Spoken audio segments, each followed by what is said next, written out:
ദൈവതിരുനാമത്തിന് മഹത്വമുണ്ടാകട്ടെ. ഏവർക്കും ഹെർമിറ്റ്സ് ടോക്സിലേക്ക് സ്വാഗതം. ഇത് ഹെർമിറ്റ്സ് ടോക്സിന്റെ 904 ദിവസം. ഇന്നത്തെ പ്രഭാത ചിന്ത 1 പത്രോസ് 4 അധ്യായം 1 തിരുവചനമാണ്. ക്രിസ്തു ജഡത്തിൽ കഷ്ടമനുഭവിച്ചതുകൊണ്ട് നിങ്ങളും ആ ഭാവം തന്നെ ആയുധമായി ധരിപ്പിൻ. എന്തിനു വേണ്ടിയിട്ടാണ് ക്രിസ്തു ശരീരത്തിൽ കഷ്ടത അനുഭവിച്ചത്? എനിക്കും നിനക്കും വേണ്ടി, നമ്മുടെ പാപങ്ങൾക്ക് പരിഹാരമാകുവാനായി.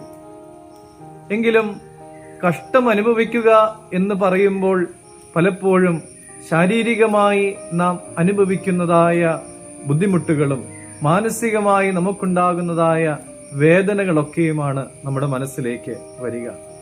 സാമ്പത്തികമായ പരാധീനതകളും ജോലിയിലുണ്ടാകുന്നതായ ബുദ്ധിമുട്ടുകളും കുടുംബ പ്രാരാബ്ധങ്ങളുമൊക്കെ ഇതിൽപ്പെടും.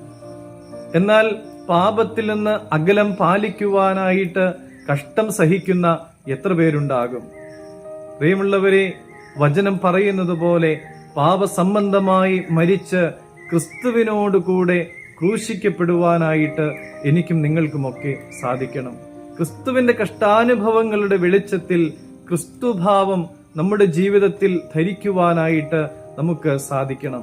അങ്ങനെ ക്രിസ്തുവിന്റെ ഭാവം ധരിക്കുന്നതോടുകൂടെ സ്വന്തം താല്പര്യങ്ങളോട് വിട പറയുവാനും ദൈവഹിതത്തിനായി നമ്മുടെ ജീവിതത്തെ വിട്ടുകൊടുക്കുവാനും നമുക്ക് സാധിക്കണം. അതിന് ദൈവം നമ്മെല്ലാവരെയും പ്രാപ്തരാക്കട്ടെ. ദൈവം അനുഗ്രഹിക്കട്ടെ.